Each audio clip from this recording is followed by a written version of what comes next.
মাসুম, আমি তুমি বড় হইলে কি হবা? আমি বড় হইলে পাইলট চলেই ধরে প্লেন চালাম। পাইলট চলাই তারপর প্লেন চালাবা? কি কই একটা তোমার চালাই না লাগে। আচ্ছা শুনো, প্লেন চলায় কারা? পাইলটই তো প্লেন চলায়, তাহলে তুমি কি করবা? তাহলে আমি পাইলটের কাউন্সিল কিনে দেব। প্লেন কিনা প্লেন চালাম। বলতে আমার কাছে ওই তোর মা তোর বাইরে কি পাগলে কামড়াছে না সাপে কামড়াছে? আচ্ছা শোনো, একজন কথা গেলে আরেকজন কথা কেমন বুঝছো? এনে রহমান কি করবা না? তাহলে তুমি প্লেন চলায় কি করবা বাজার পর? প্লেন চালিয়ে হ্যাঁ তারপরে পাইলট মুজে সবসে ফিন দিয়ে বড় হয়ে হ্যাঁ বাঘ খাইয়ে প্লেনে উঠছে।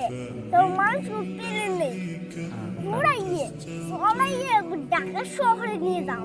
তাই তাই এই যে হলো মাহিম। মাহিম তুমি কি হবা বড় হইলে? আইলাম ইয়া কি হবা? ওয়ালাফা হ্যাঁ ওয়ালাফা হে কি হবি? তুই বড় কস হলে না কে? শক্তিশালী জান। তুই বড় হলে এ মাহিম ফেল করছে। মাহিম আমার মামু, আমি মামু, তুমি কি হবা বড় হইলে? আমি বড় হলে আর্মি। আমি তার কি করবা? আর্মি হয়ে যারা যারা আমাগো আর্মি কামে কিছু কই দেখালে তাগো হেলিকপ্টারে উঠকে বম মারগে আকাশের দেশে উড়ে হেলাম। তাই তার কি হবে? এই করলে কি খালি হইল নি? টাকা পয়সা কামাই করা না?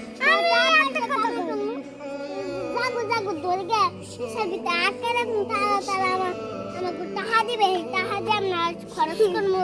আর হলো প্লেনের আর্মি কই যদি আমাকে প্লেন চলে চুরি করে হামলা করে তা আমরা ওটা প্লেন নিয়ে আগে হামলা করা শুরু করে দিই। হুম।